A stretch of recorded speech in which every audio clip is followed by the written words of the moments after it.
Unidad de recursos humanos, reclutamiento y selección de personal. Vamos a hacer un repaso de todo lo que estuvimos viendo hasta ahora. Bueno, el mercado laboral es un mercado que está compuesto por todas las personas que ofrecen su trabajo, su mano de obra, y todas las empresas que demandan contratar personas para justamente esos puestos vacantes.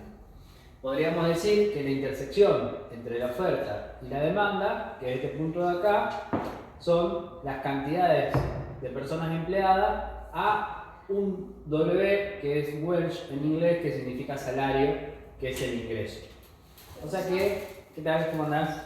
O sea que las transacciones se dan a un determinado precio. Entonces, lo primero es definir qué es el mercado de trabajo. Entonces, lo que nos podemos preguntar primero es qué es un mercado. Bueno, un mercado es un ámbito físico o abstracto, como puede ser un mercado digital, adelante, un mercado como hay hoy en día, mercado virtual, sí, adelante, donde se junta por un lado la oferta y la demanda, ya sea de bienes o de servicios. Así hablamos del mercado inmobiliario, del mercado financiero, del mercado laboral, del mercado de los servicios, etc. Y se producen intercambios comerciales a determinados precios. El mercado laboral es referido al empleo de la mano de obra humana hasta ahora, digamos, por lo menos, su fuerza física de trabajo, algo por lo cual se empezó, digamos, el mercado laboral empieza por la demanda más que nada física del trabajador, pero como hoy en día también su capacidad intelectual, su pericia o grado de conocimiento, su capacidad técnica para determinados labores. El mercado de trabajo entonces es el ámbito donde se junta la oferta y la demanda de mano de obra y se producen intercambios de este servicio bajo determinadas condiciones. Tiene determinadas características en particular el mercado laboral. Acá yo hago una aclaración que no es muy importante, pero siempre que puedo que hay una confusión terminológica entre oferta de trabajo. ¿Qué es la oferta de trabajo? Desde el punto de vista de la ciencia económica, la oferta de trabajo es toda aquella que, pensemos que si hablamos de, por ejemplo, no pensemos en oferta como un descuento o como una promoción, sino oferta como quien ofrece. Entonces, si estamos hablando del mercado de dispositivos celulares, la oferta son todas aquellas fábricas que producen dispositivos celulares, Samsung, iPhone, no sé qué otras marcas hay hoy en día, Motorola, etc. Entonces, ellos son la oferta, porque son los que producen, y la demanda somos nosotros que somos los que compramos. El que compra es el que paga, el que adquiere ese bien. Bueno, en el mercado de trabajo es el único que en realidad la lógica funciona al revés de lo que estamos acostumbrados.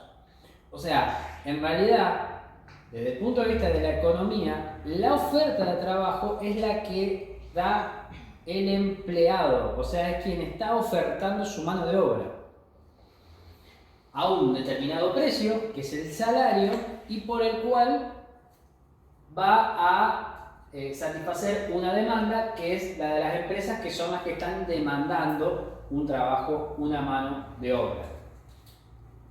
Fíjense ustedes que es el único mercado de todos en el cual, en todos los otros mercados que nosotros vamos a actuar, vamos a ser los que pagamos. O sea, si compramos un celular, como dijimos, lo tenemos que pagar. Si compramos un inmueble, lo tenemos que pagar, etc. Acá en realidad no estamos comprando. Acá en realidad nos están comprando a nosotros lo que sabemos hacer, intelectualmente, físicamente, técnicamente, etc. Por eso es que nosotros somos, en el mercado de trabajo, la oferta de trabajo. A nosotros nos pagan. El único mercado en el cual a nosotros nos pagan, no pagamos. Si somos empleados, por supuesto. Entonces la demanda de trabajo son todas las empresas, organismos públicos, etcétera, que demandan trabajo. Ahora bien, hago esta aclaración porque es la confusión, porque si ustedes agarran, no sé, un aviso clasificado en un diario o en las páginas web, como veíamos, de bolsa de trabajo, etcétera, es muy común encontrar oferta de trabajo y ahí que esté publicado lo que las empresas necesitan, cuando en realidad esa sería la demanda de trabajo.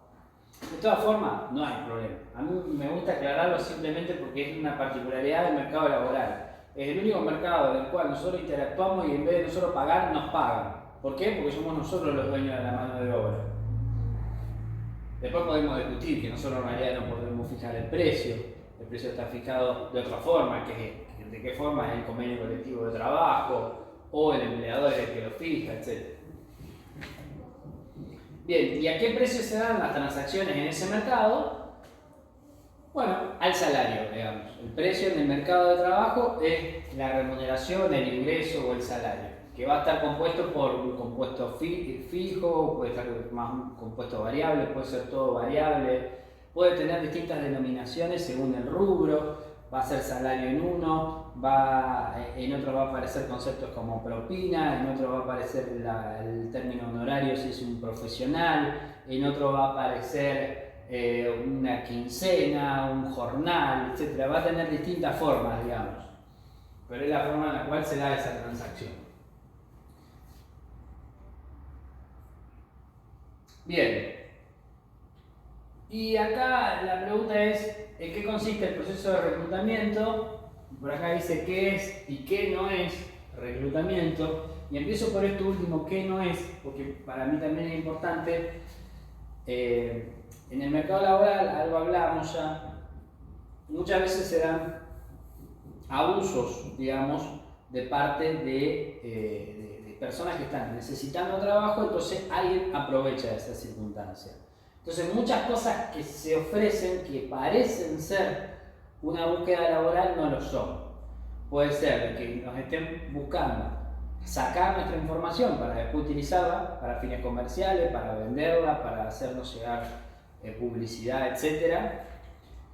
También muchas veces se da de que en realidad algo que parece ser una búsqueda laboral termina siendo que están vendiendo algo. O sea, cuando nosotros llegamos, en realidad nos encontramos con que nos están queriendo formar parte de un proceso en el cual lo que tenemos que hacer es comprar o invertir para seguir con eso.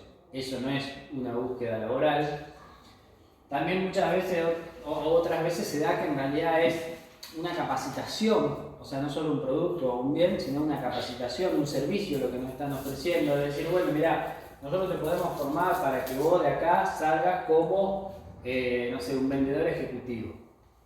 Pero para eso tenés que hacer una inversión de tanto, o sea, te están vendiendo un curso, en realidad, no te están dando una salida laboral. Por eso, bueno, es muy importante tener en cuenta de que un proceso de reclutamiento es aquel que efectivamente va a terminar con la concreción de ocupar una vacante de un puesto de trabajo. Si no termina de esa forma, no es un reclutamiento, es un reclutamiento encubierto, digamos, que termina siendo una venta, una estafa o alguna otra circunstancia. Bien, nosotros lo primero que teníamos que identificar eran las necesidades de incorporación del personal. O sea, para que empiece este circuito, esta rueda de incorporar a una persona, lo primero que habría que hacer era ver si había una necesidad de incorporar o no personal.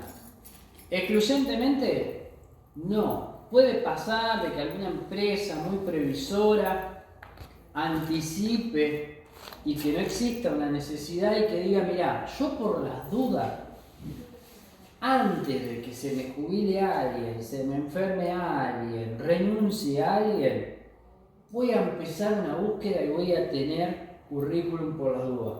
Puede suceder, es totalmente la excepción, digamos, no es la regla. O sea, la regla es que un proceso de reclutamiento empieza cuando hay una necesidad de incorporación inmediata o potencial, digamos. En el corto plazo yo digo, bueno, dentro de un año se me jubila tal persona, o yo sé que tal persona tiene previsto un viaje al exterior dentro de X cantidad de meses, ya tengo la necesidad. Sin necesidad de incorporación no es común. Puede pasar, pero no es común que se empiece el proceso. Y lo ideal es que, como veníamos viendo hasta ahora, tenga una planificación. Esto, que tenga un diseño, que no sea, digamos, bueno, se renunció tal, ¿y qué hacemos ahora? Sino de que tenga una planificación. Y esto, acá me voy a detener bastante. Este gráfico es muy interesante porque es específicamente el circuito completo con todas las partes, digamos, de lo que puede suceder.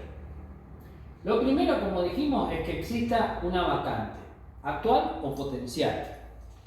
Pero tiene que haber algo para cubrir, digamos. Esa vacante se puede generar, como dijimos, por ausencia de un empleado, por renuncia, por jubilación, o también se puede generar como un puesto nuevo porque la empresa está creciendo, porque se abre una nueva unidad de negocio, porque se fusiona la empresa con otra y se incorpora y se necesita ahora incorporar más personal administrativo, por ejemplo. O sea, puede ser por ausencia, sea cual sea el motivo, o por crecimiento también, que se genere esa vacante. Una vez que tenemos una vacante, lo que debería existir es una descripción del puesto. Si el puesto ya existe dentro de la empresa, es posible de que haya una descripción del puesto. Si el puesto no existe, la descripción del puesto posiblemente tampoco exista. E inclusive cuando existen los puestos, tampoco a veces tienen la descripción del puesto. Entonces la descripción del puesto es un trabajo que por lo general empieza acá, en el cual se va a determinar lo que veníamos hablando de qué perfil tiene que tener la persona que va a incorporarse para cubrir esa vacante. Entonces en esta descripción del puesto es que va a incluir información como la edad que pueda llegar a tener, el género si es un requisito, el lugar de residencia, la distancia que pueda llegar a tener o no, el nivel de formación que tiene que tener para ese puesto en particular, específico inclusive de no solo decir nivel secundario o nivel de estudios terciarios o superiores, sino que en qué carrera, inclusive muchas veces se incorpora, por ejemplo, pensemos que necesitamos un personal administrativo, puede decir nivel terciario o universitario de carreras como licenciatura en administración, contador público, técnico en gestión, marketing o recursos humanos. O sea, se aclara no solo el nivel educativo, sino también las carreras del cual puede ser, la experiencia laboral que tiene que tener ese puesto, si va a ser excluyente o no, que tenga determinados antecedentes laborales dentro de la industria, fuera de la industria, en otra industria similar.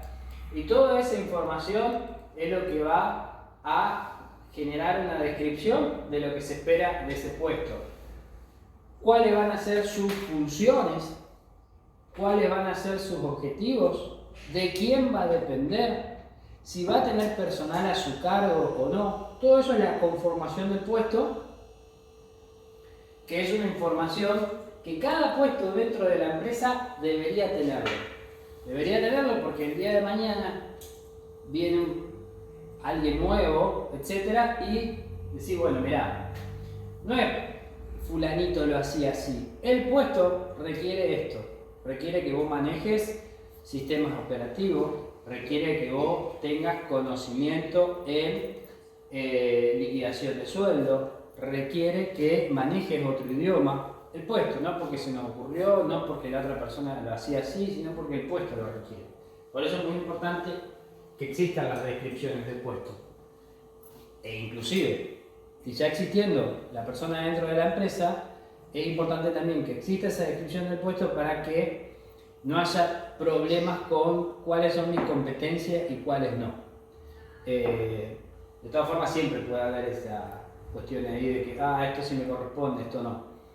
Y también la descripción del puesto, la mayoría incluye al final un ítem que dice algo así como y toda otra actividad que se le encomiende, digamos, como diciendo, bueno, tenés estas obligaciones, tenés estas responsabilidades, pero no es finito, sino que se te puede cargar con alguna otra más. Bueno, con esa descripción del puesto nosotros ya vamos a tener el perfil, que es el que vimos que vamos a contrastar con la vacante. Entonces, con esa información, esta primera línea que está acá, empezamos con la búsqueda de candidatos para cubrir esa vacante. Y esa búsqueda de candidatos dijimos que podía venir de dentro de la empresa, o sea, una búsqueda interna o una búsqueda externa. En ambos casos es bueno ya tener perfilado esto que decíamos, la descripción y el perfil del puesto. No porque sea interno decimos, no, yo ya los conozco, etc. Es bueno como, de cierta forma, no dar por sentado nada y cuando se hace un reclutamiento, por más que sea interno, dar la posibilidad a que las personas se inscriban y participen voluntariamente de esa convocatoria, que tengan la posibilidad de demostrar su pericia nuevamente, porque tal vez una persona que está cumpliendo con una función hoy operativa, se formó, estudió, hasta puede haber sumado experiencia dentro, fuera, en otro lugar, y tal vez tiene intenciones de cambiarse en la carrera administrativa. Y nosotros dentro de la empresa lo desconocemos, si es grande, tal vez no conocemos esa faceta. Entonces es importante abrir la búsqueda y dejar que se postulen, darla a conocer a todo el personal si va a ser interna y dejar que se postulen y después evaluar con la información que se tiene y no con el preconcepto que por ahí la empresa puede tener formado de su personal. Si es externo, bueno, la diferencia acá es que nosotros no tenemos ningún preconcepto, nos empiezan a llegar los perfiles y vamos evaluando, digamos, ellos. Entonces, una vez que nosotros definimos si va a ser interno o externo, muchas veces puede ser de que primeramente sea interno, si no se logra cubrir la vacante, porque no se presentaron o porque los que se presentaron efectivamente no cumplían con el perfil que nosotros buscábamos, podemos continuar a un externo. Raro es el caso de que primero se haga una búsqueda externa y si no cumplo con encontrar el perfil apropiado, pase una interna. La verdad que es raro ese caso. Sí es común que pueda ser primero interno y si no logro cubrirlo con alguien dentro de la empresa, busque afuera. Tiene que ser siempre más importante o qué criterio tomar para uno o el otro, y depende del puesto, digamos. Principalmente ahí lo que depende es del puesto. Por lo general, yo lo que propongo es que para los puestos de entrada, o sea, dentro del organigrama, los que están en la base del organigrama, la búsqueda sea externa. Cosa de que el que entra de abajo, por decirlo de una forma. Y para los puestos que ya en la pirámide están un poco más arriba, que sea interno. Y en todo caso, si se me genera una vacante, que una persona que hoy es un vendedor pasa a ser gerente de ventas, porque lo que yo tenía en la vacante de gerente de ventas, yo lo que voy a buscar ahora va a ser un vendedor, no buscar un gerente de ventas. No sé si más o menos se entiende el criterio.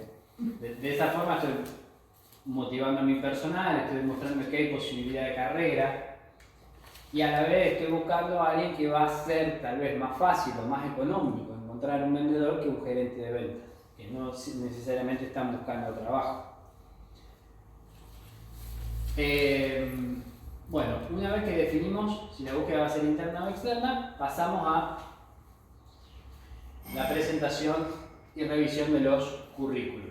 Dejamos un periodo de tiempo ventana X para recibir esos currículum que nos van a llegar físicos, que nos van a llegar digital, que nos llegan por WhatsApp, que nos pueden llegar por redes sociales, que nos llegan por correo, que nos llegan de un montón de fuentes.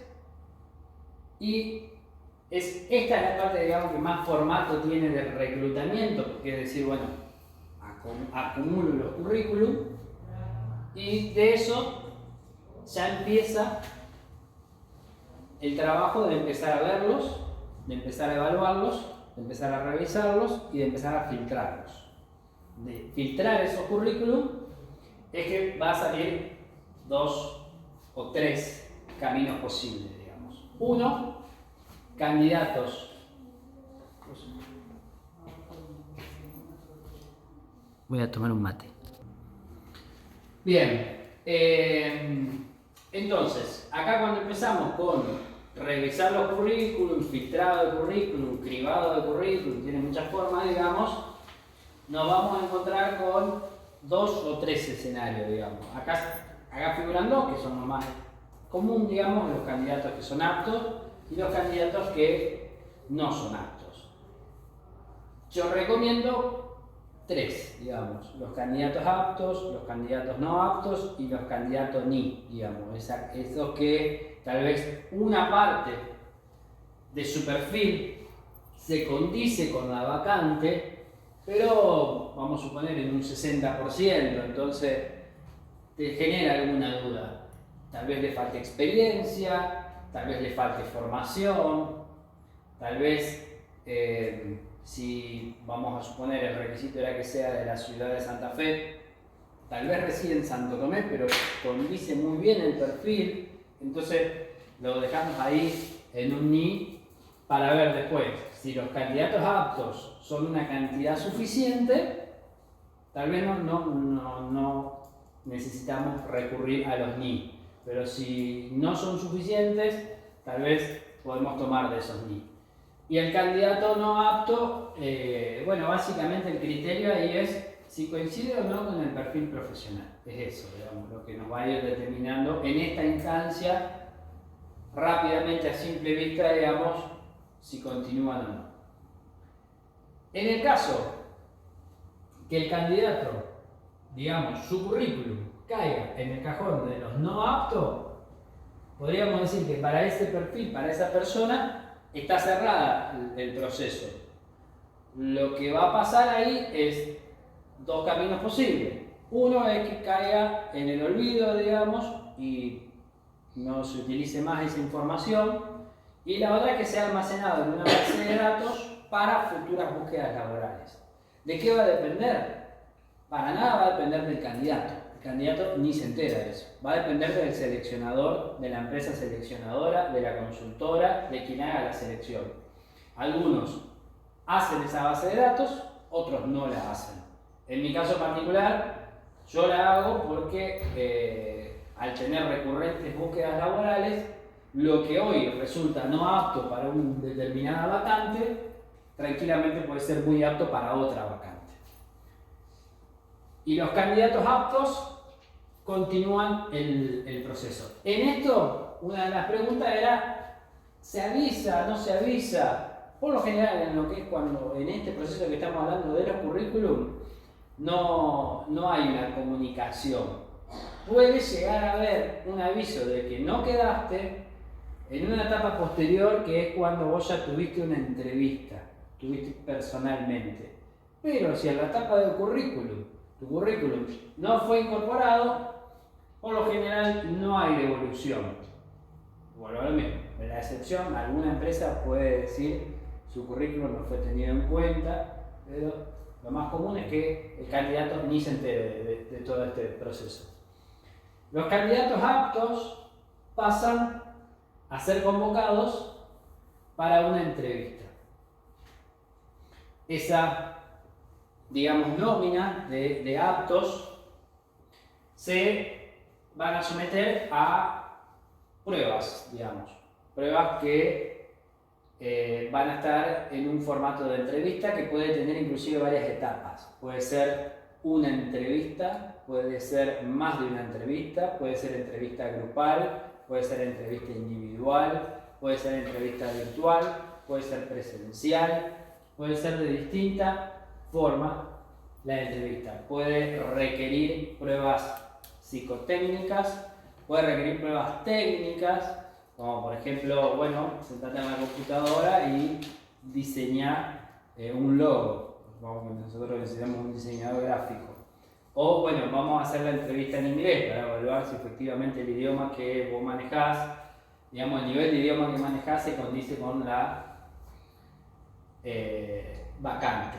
En este proceso, en la entrevista, el entrevistador tiene la posibilidad de, por un lado, cotejar la información que estaba en el currículum, o sea, validar efectivamente lo que estaba escrito, digamos, ya sea, por ejemplo, cuando hablamos de nivel de estudio, experiencia, etcétera, por lo menos en la conversación ya se puede ir indagando eso. Y también lo que va a suceder es de que vamos a poder, como entrevistador, completar con un montón de interrogantes que desde el currículum no teníamos la capacidad de resolverlo. Bueno, esta persona, por ejemplo, vamos a suponer, condice con lo que yo estoy buscando, pero a la vez yo necesito de que sea una persona que tenga un trato amable porque va a estar en atención al público, y eso en el currículum, por más que me diga de que sea una persona empática, de que tenga muy buen trato, etcétera, yo no lo puedo corroborar. Pero en una entrevista sí ya se va a empezar a evaluar. De hecho, hay muchas cosas que suceden en esta etapa que inclusive el entrevistado tal vez nunca se entera. En mi caso particular, cuando hago una entrevista, nunca la hago solo, digamos, estoy acompañado con otras personas que me acompañan o en el momento de la entrevista o en otras instancias. Vamos a suponer que la entrevista yo la hago en un lugar como este, pero la persona toca timbre, la persona ingresa, la persona se da a conocer, la persona espera. En todo ese momento, la persona que es la que hace la recepción, la recepcionista, ya está instruida para que empiece el proceso de evaluación. O sea, ahí la persona no sabe que está siendo observada, pero sin embargo, yo a la persona que está en la recepción le pido, decime si fue puntual o no, porque muchas veces pasa de que, bueno, como el médico, se te van corriendo los turnos. Yo tenía de que una entrevista era a las 16:30 con Juana y tal vez empiezo a las 17 con Juana y yo no puedo evaluar si cumplió con el horario que estaba pactada la entrevista, o sea, si llegó antes de las 16:30, si llegó 16:35, no tengo forma de eso y es muy importante todo ese tipo de información. Entonces, por ejemplo, si fue puntual, si no fue puntual, si argumentó algún motivo o si simplemente no fue puntual y no argumentó ningún motivo, si cuando se presentó empezó ya a tener interacción con las otras personas que estaban ahí o no, o se quedó callada, digamos, si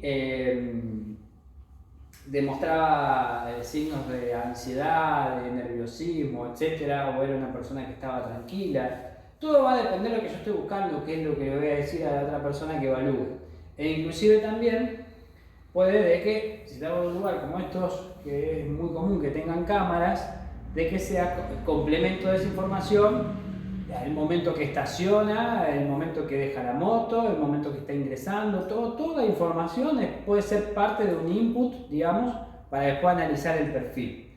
Como les digo, no es todo lo explícito lo que se analizan muchas cosas. Eso, que es una lista más corta ya, se hace entrevistas y se evalúa a los perfiles. Obviamente, la palabra lista reducida no es caprichosa porque hacer entrevistas tiene un costo.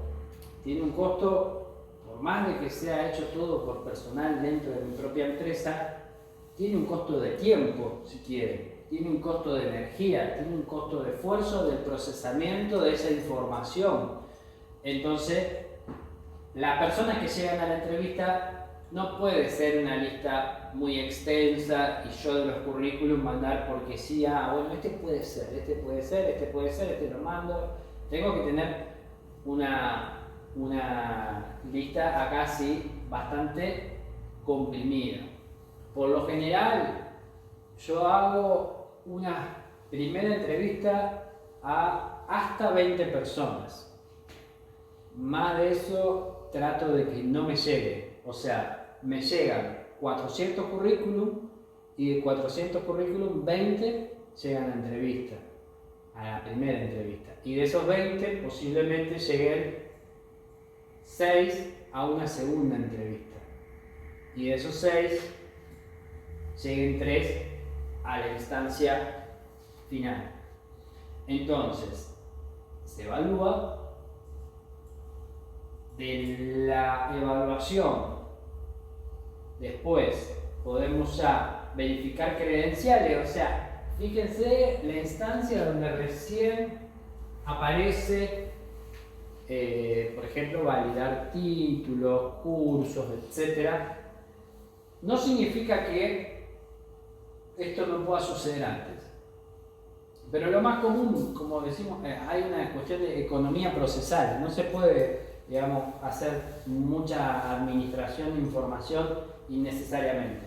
Entonces recién cuando ya tenemos unos candidatos que pasaron por todo el proceso y al final empezamos a ver las credenciales, que dentro de las credenciales podemos incluir, si ustedes quieren, lo que dijimos que son las referencias. O sea, no solo los títulos que tengan, los cursos, los certificados, el nivel de idioma que esté acreditado, etcétera, sino también, bueno, trabajó en tal lugar, bueno, dejó tal referencia, vamos a comprobar esa referencia, vamos a llamar y vamos a preguntar a ver si efectivamente trabajó. Y después de eso, se pasa el proceso de decisión, de selección. En esta instancia también va a ser más acotado todavía, o sea, seguramente cuando estemos por decidir, sea entre 3 candidatos, 4 candidatos, 2 candidatos, 6 como muchísimo, digamos, porque ya elegir entre 6 es un montón. Y esa decisión, ¿quién la va a tomar? ¿Qué les parece a ustedes? ¿Una empresa? El dueño de la empresa, Gerente, consultor. si es grande la empresa y tiene gerentes, el gerente puede ser del área, por ejemplo, si es un área comercial, el gerente de ventas. Si tiene gerencia de recursos humanos, puede ser el gerente de recursos humanos. Pero por lo general, nunca la va a tomar el que hizo el proceso de selección. Yo cuando hago los procesos de selección, mi trabajo termina con decir, mira, estos son los 3 candidatos más aptos que encontré en este proceso. Ahora la decisión es de ustedes. ¿Y cuál elegiría? Muchas veces me dicen. Yo elegiría los 3, por eso llegaron los 3. O sea, no tengo una preferencia por uno u otro, digamos. Ya inclusive pasa a un riesgo que toma la empresa, pero que no lo puedo tomar yo por fuera de la empresa. Después que deciden, igual a veces cotejamos, y ahí sí que va, así yo hubiese elegido al otro. No, no me decía hola. Pero mejor porque quedó vacante para otra selección. Entonces, la decisión de selección a cargo de la empresa, vamos a decirle, y ahí, que vuelvo a lo mismo, esto no significa que la oferta del candidato pueda aparecer en instancias previas, como acá, como en la entrevista puede aparecer.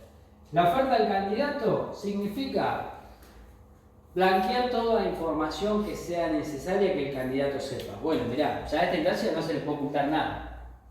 La oferta va a incluir, tu horario de trabajo va a ser tal, tu remuneración va a ser tal, tus posibilidades de, no sé, franquicia por día o etcétera va a ser tal, tu disponibilidad necesitamos que estés disponible para viajar y en caso de que viajes se te va a reconocer tal cosa, o sea, acá ya queda bien en claro qué es lo que se le va a ofrecer. Yo, en realidad esto lo hago acá, antes de la decisión de selección, o sea, como yo le decía, yo llego con 3 a que la empresa después decía cuál va a elegir.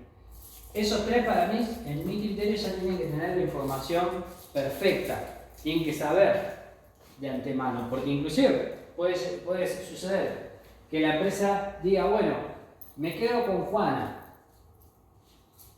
Bárbaro.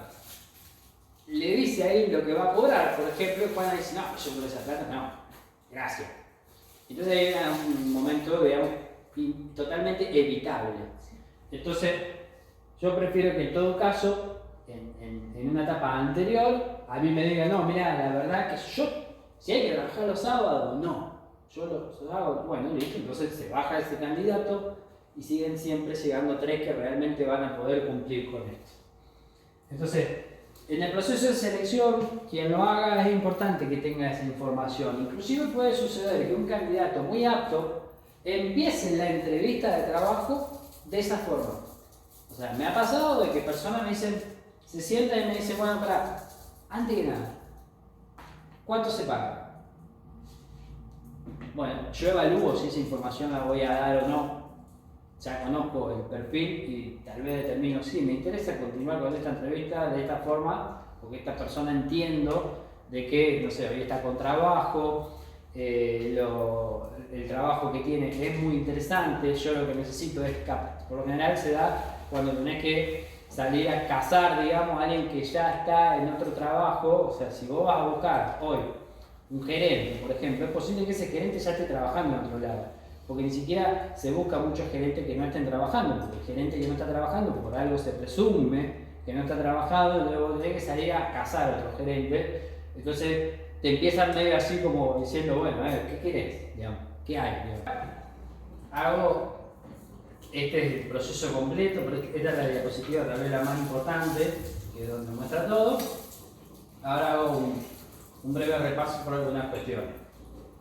Nosotros hicimos un ejercicio que era escribir una búsqueda, que aplica para un diario, aplica para un portal, o sea, qué información se va a publicar en esa emisión de solicitud de personal. Que lo mismo puede ser pegar en un afiche que se va a ver a la calle, pegar en una pizarra en el interior de la empresa si la búsqueda es interna, etc. Esa emisión de solicitud de personal puede ser abierta, la cual es explícita y dice, ¿cómo se llama la panadería? Pasta Santa Fe. Pasta Santa Fe busca panadero.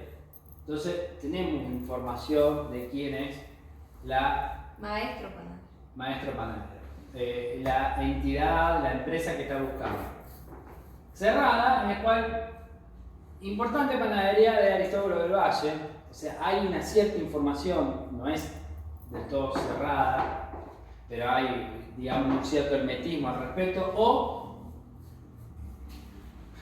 bueno, acá el maestro panadero me va a jugar en contra, digamos, porque casi que no la puedo hacer ciega. Porque, pero, claro, ya le dije. Porque ya se sabe que va a ser una panadería, entonces se conoce el rubro. Pero, por ejemplo, en el caso del administrativo, importante empresa busca personal administrativo. Importante empresa es nada, no significa absolutamente nada, no te está diciendo el rubro, no te está diciendo ni la empresa ni te está diciendo el rubro ni el sector. Entonces eso se considera como ciega, porque es muy poca la información que se está dando. O a veces hasta es tan ciega que dice, se busca personal, enviar CV a búsquedasantafe@gmail.com. No sabes nada, no sabes si es un administrativo, si es uno de ventas, si es un operativo. Obviamente eso es para desconfiar, ¿no? Cuando es así, cuando es ciega, hay que, primero, uno desde el punto de vista de que pueda ser el que redacta esto, no hay que darle tampoco mayor hermetismo del necesario. A mí me pasa mucho de que las empresas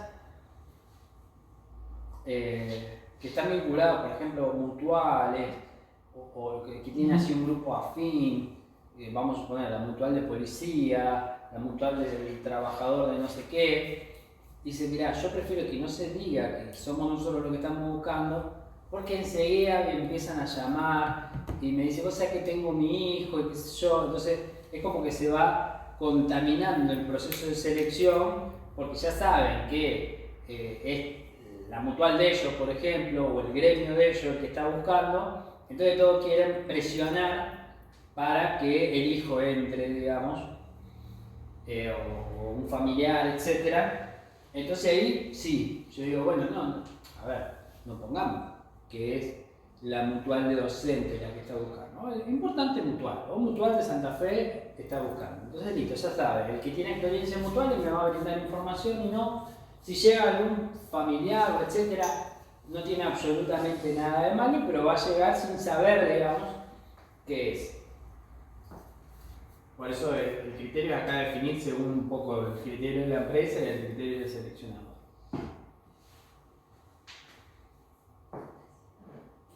Bueno, reclutamiento interno externo, como dijimos. Descripción, análisis y especificación de los puestos. Tiene que estar en el trabajo que se tiene que hacer, que se puede hacer al momento del reclutamiento o se puede hacer en otro momento, tenerlo. Bueno, por ahí omití yo, en el análisis también está el análisis de la carta de presentación. La carta de presentación, si bien es una información que por lo general no es excluyente, nosotros ya podemos evaluar ahí un montón de cosas, como yo le decía. Yo la evalúo, cuando la presentan la evalúo, porque está, digamos. ¿Se usa mandar carta de presentación o...? Y no, cada vez menos, no. Pero si está, yo empiezo a ver, ¿hay errores de ortografía o no?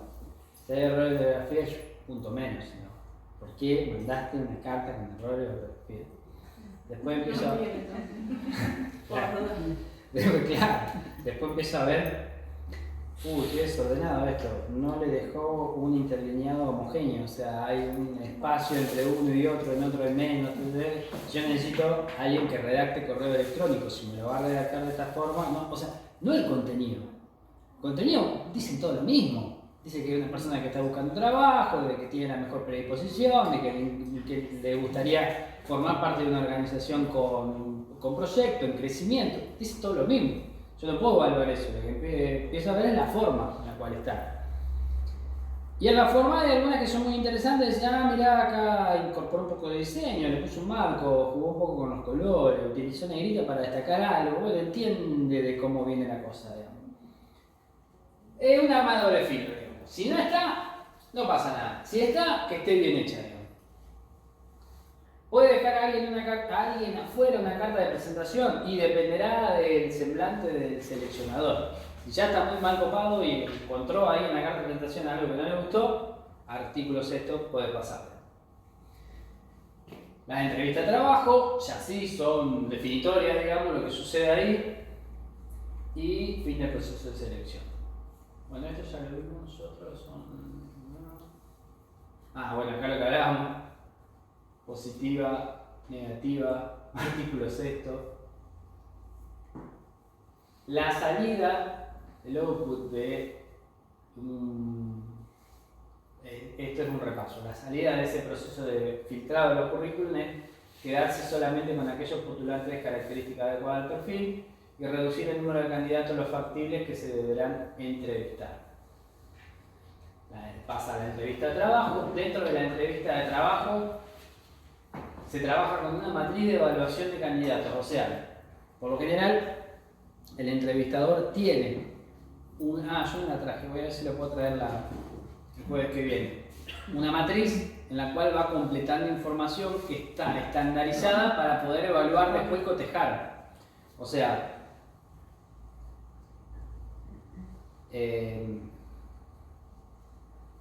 a ver los datos que tenemos acá. Desempeño.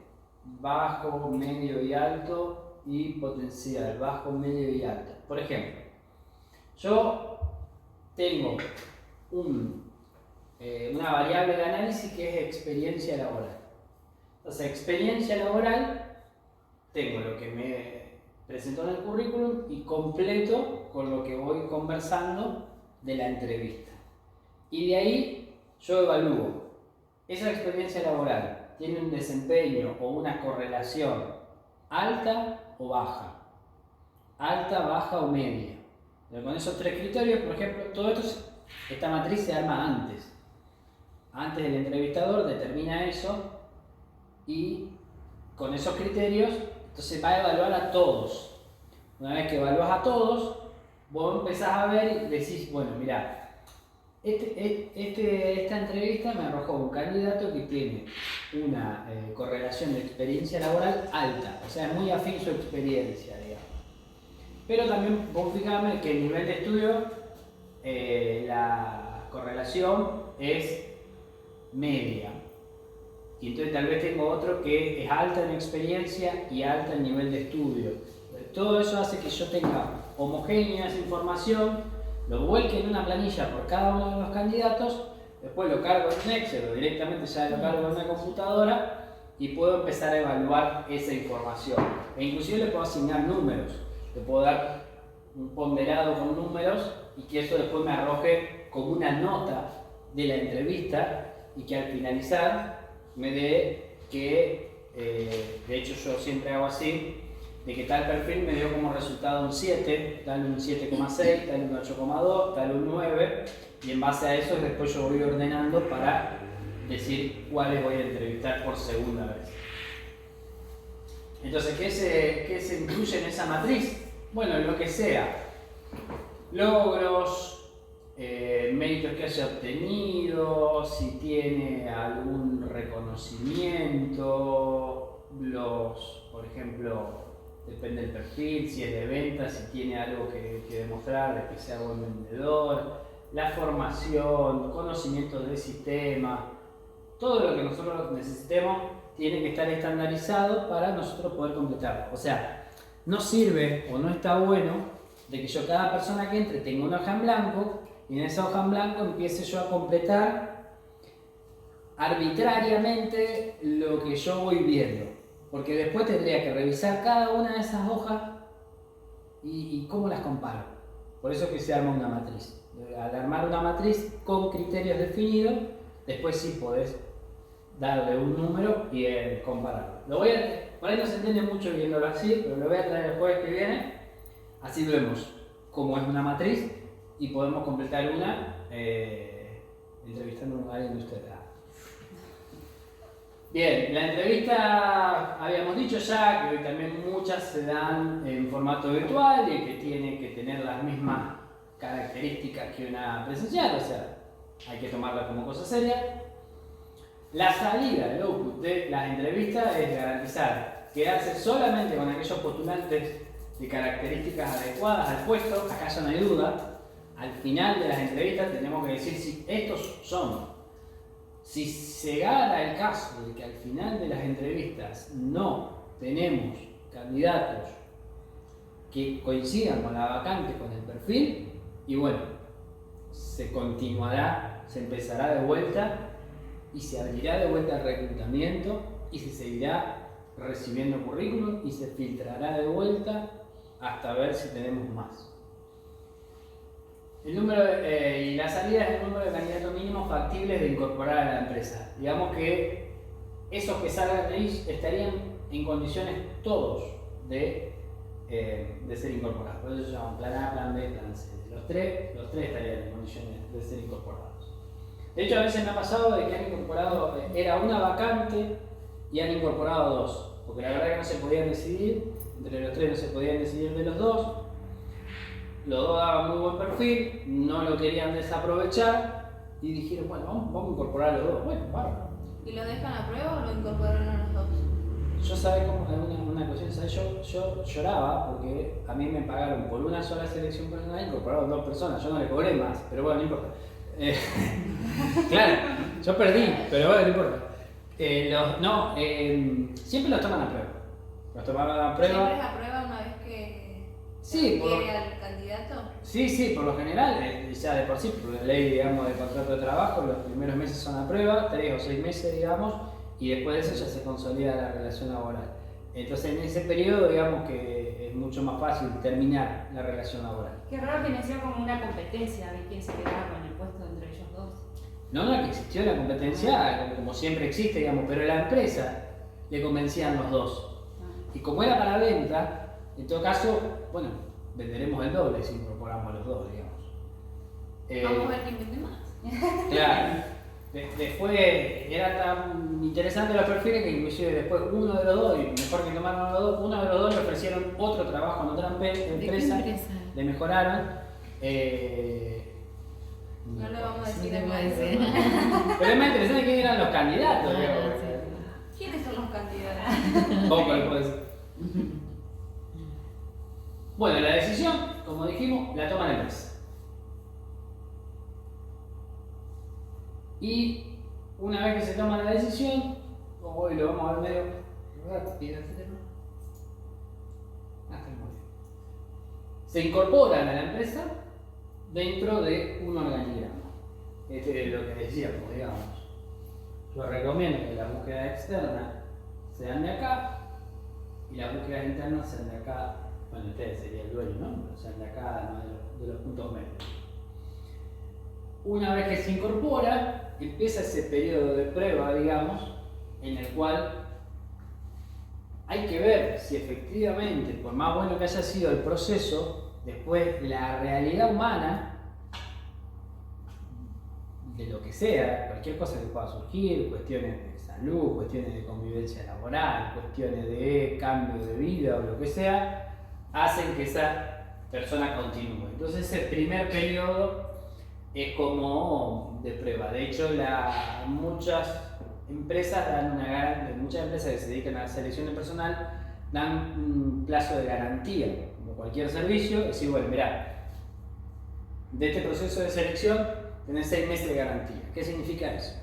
De que si por motivos del empleado deja el trabajo, tenés otro perfil que digamos que se te hace el perfilado incluido, digamos. Si es por motivo de que el empleado lo deja, porque si la empresa dice no, al final no quería, no necesitaba esto, no necesitaba un personal, lo voy a pedir, bueno, pero fue una decisión tuya, no fue porque el proceso falló, digamos. Y cuando se incorpora dentro del organigrama, ahí es cuando efectivamente, o dentro de la empresa, digamos, efectivamente empezamos a evaluar si ese proceso tuvo o no, pero por lo general el entrevistador o las empresas por lo general salen ahí de la historia y sigue la vida con la empresa. No siempre, porque hay otras empresas que tienen las agencias que están prácticamente trabajando a la par y de hecho que tienen hasta oficina, los de la agencia de selección de personal dentro de la empresa, porque hay mucha rotación, dependiendo de los puestos, que es un frigorífico, pasa eso, por ejemplo. Entra como contratado la consultora y esa consultora, después de X cantidad de tiempo, evalúa con la empresa, bueno, si va a pasar a ser parte de la empresa donde estaba trabajando. Capaz que un año estuvo, pero ese año fue empleado de la consultora, no fue empleado del frigorífico. Bueno, pasó el año, que es el plazo máximo, o a veces a los 6 meses, y dice, bueno, ahora sí va a pasar a ser empleado del frigorífico. Entonces, esas cuestiones son así media raras, digamos, desde el punto de vista legal, pero existen y se utilizan mucho.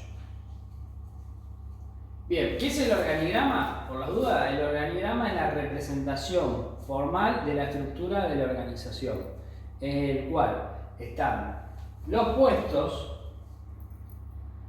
con sus descripciones respectivas.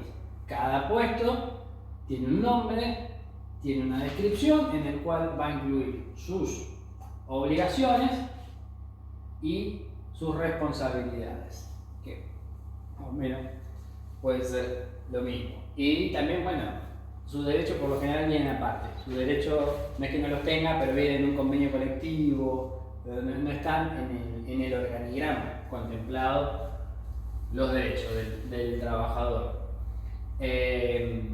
Y por lo general tienen esta forma, pero nos encontramos con organigramas circulares, con organigramas de tipo de red, hay un montón, pero bueno. ¿Es obligación que la empresa lo tenga? No. Todas las empresas lo tienen para nada. Muchas empresas grandes, de muchos años, de mucho personal, no tienen un organigrama. Así que bueno, el que le gusta la parte de recursos humanos también es interesante a veces decir, bueno, mirá, estamos trabajando acá, ¿hay un organigrama? No. ¿Qué te parece si empezamos a bosquejar uno? En el cual decimos, bueno, está el área el área de administración, está el área de comercialización, está el área de producción. Bueno, listo, ya tenemos 3 áreas. Dentro de eso tenemos determinados puestos, está el que compra, está el que paga, está el que vende, está el que cobra. Entonces se puede ir armando eso y dentro de cada uno de esos puestos hacer la descripción respectiva. Eso allanaría un montón de trabajo el día que después ¿Hay que promover a alguien o hay que incorporar a alguien? ¿De afuera hacia adentro o de adentro hacia adentro?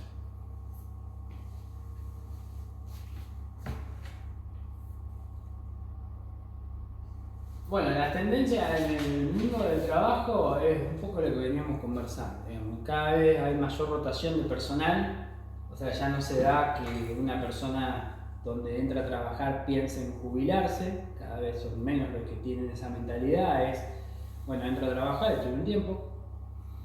Se han incorporado otro tipo de formatos que antes eran casi impensados, como home office, como freelance, como part-time, hoy son bastante habituales, digamos. Y la tendencia en el mundo del trabajo es a la flexibilización. De hecho, se está hablando de flexibilización laboral legislativa, en la cual las empresas estén menos atados, menos poder para los gremios, entonces, bueno, es como que todo sea más como un mercado más liberado. ¿Se acuerdan que hablábamos que era un mercado? Es un mercado que está bastante regulado. La idea, en general, es una tendencia a desregular, a que... Y acá el convenio dice de que hay que cobrar tanto. No, bueno, pero no, podemos fijar otra remuneración. El horario, bueno, pero podemos fijar otro horario, digamos.